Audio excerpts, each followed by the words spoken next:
Welcome to Whispers of Ink.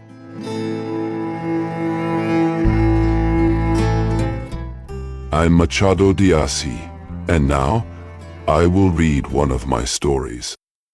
Let's start with the book Common History, which is part of my novels collection.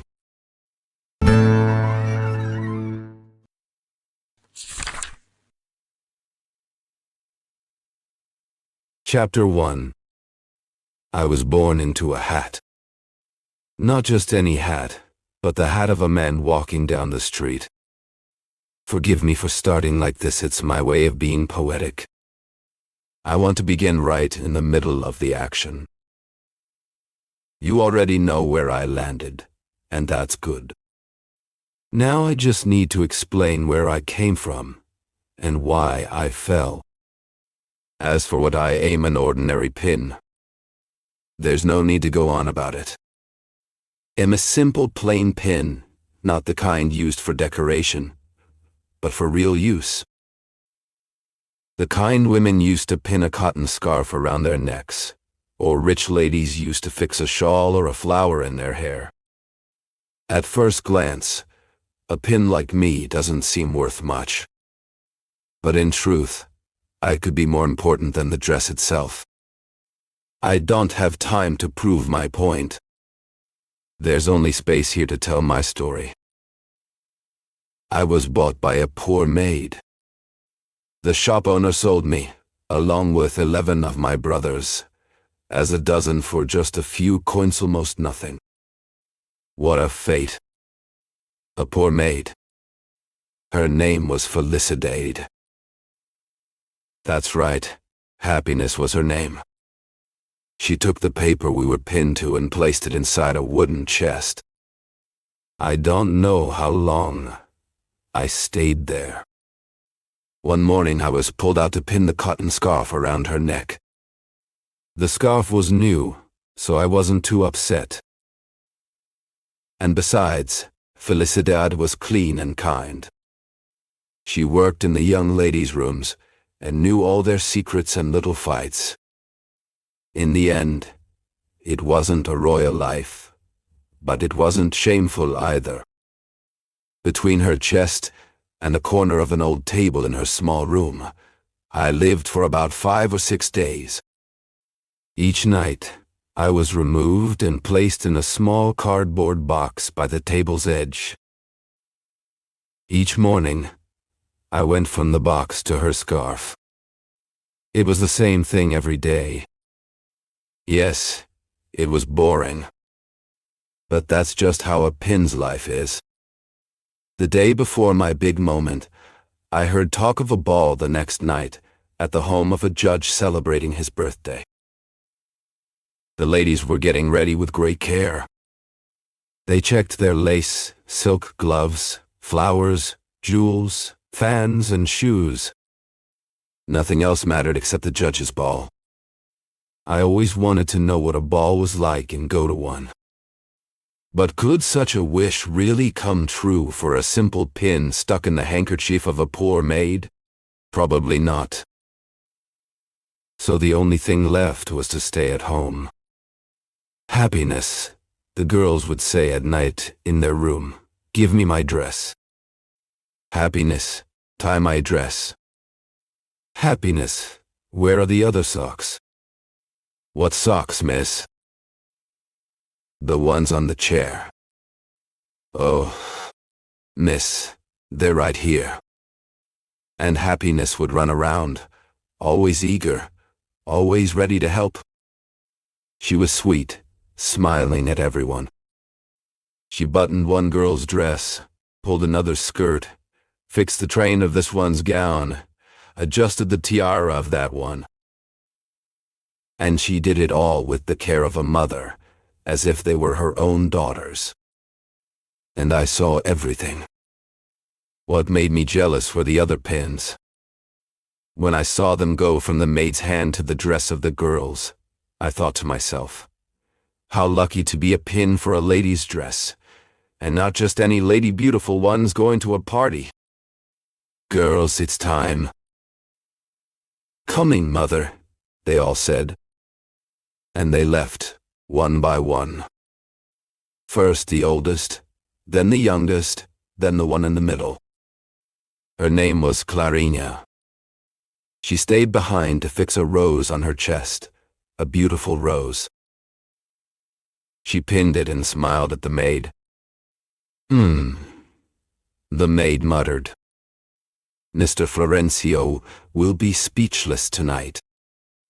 Clarina looked at herself in the mirror and seemed to believe the maid's words. I say this not only because I saw it in her smile, but because she turned to the maid a moment later and said, still smiling, maybe? Maybe. He will be speechless. Clarina, we're waiting for you. Ready, mother. She quickly fixed the rose and walked out. In the living room was the rest of the family. 2 carriages stood waiting at the door. At last they came down, and happiness followed them to the street door. Clarina went with her mother in the second carriage. In the first sat the father with the other 2 daughters. Clarina put on her gloves, while her mother said it was already late. They climbed in. But as she stepped inside, the rose fell from Clarina's chest. Clara was upset. Her mother insisted it was too late, that there was no point in wasting time reattaching the rose. But Clara begged her to wait just a moment. Just one moment, and she would ask the maid to get a pin. It's okay, ma'am, I said. I'm right here. Yes, that pin was me. What joy Clara felt. How excitedly she took me in her tiny fingers and stuck me between her teeth while she took off her gloves. She pulled them off, fastened the rose with my help, and off they went in the carriage. There I was, pinned to the chest of a beautiful young woman, holding a gorgeous rose, on our way to a judge's ball. Tell me, please, did even Bonaparte rise so quickly? Less than 2 minutes ago, all I had was the ragged handkerchief of a poor maid. Now I was on the chest of a pretty girl, in a silk dress, in a carriage, headed to a ball. With a footman opening the door, a gentleman offering his arm, leading her up the stairs soaked in carpets, glowing with light, filled with the scent of flowers. Oh, at last, I was exactly where I was meant to be. We were into the 3rd waltz. Clara's partner was Dr. Florencio, a handsome young man with a dark mustache, who held her very close and spun around like a madman. When the music ended, the 2 of them walked off with me still in place. He whispered sweet words in her ear. She breathed heavily from exhaustion and emotion, and I stayed firm, upright, proud. They moved toward a window. Dr. Florencio said it was time to ask for permission to propose. Don't be shy, he said. You don't have to say anything. Just squeeze my hand. Clara squeezed his hand. He brought it to his lips and kissed it. She looked nervously into the ballroom. No one can see, he said again. Tomorrow, I'll write to your father. They talked for about 10 more minutes, sighing sweet nothings, their hands still locked. Her heart was pounding, and I, right there on her chest, could feel every beat. Of course it was. She was getting engaged between 2 waltzes. Eventually, since they had to return to the ballroom, he asked for a token, her rose. Here, she said. Take it. He took the rose from her hair and gave it to her boyfriend, tossing me aside with complete indifference into the street. I fell right into the brim of a man's hat as he was walking by.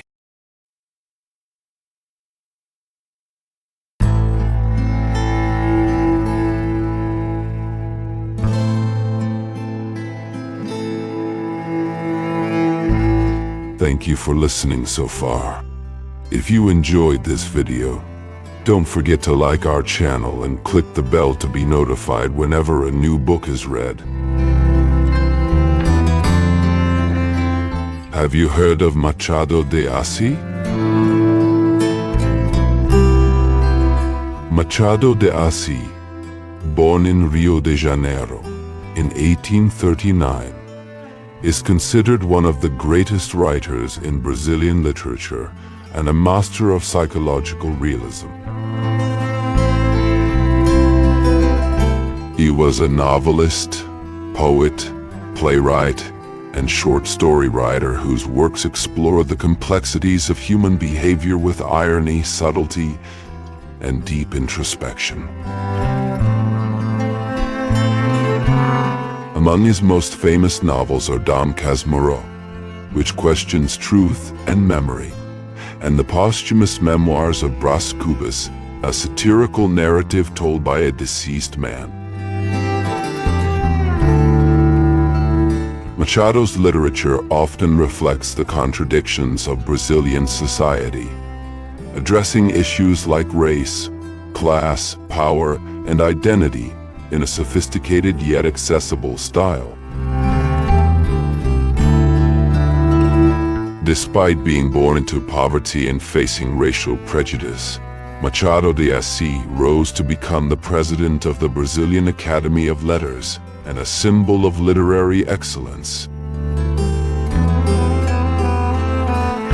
His sharp wit and profound observations about society and the human soul make his works timeless and universally relevant.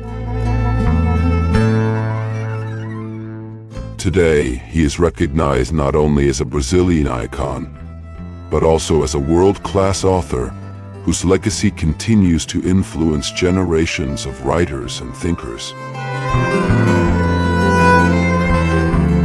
Machado de Assis shows us that literature can be both elegant and critical, intimate and universal, humorous and profound.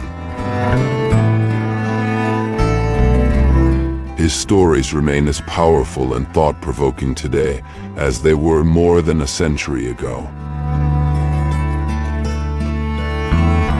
Machado is a treasure of world literature, and through his voice, we discover the infinite layers of the human experience.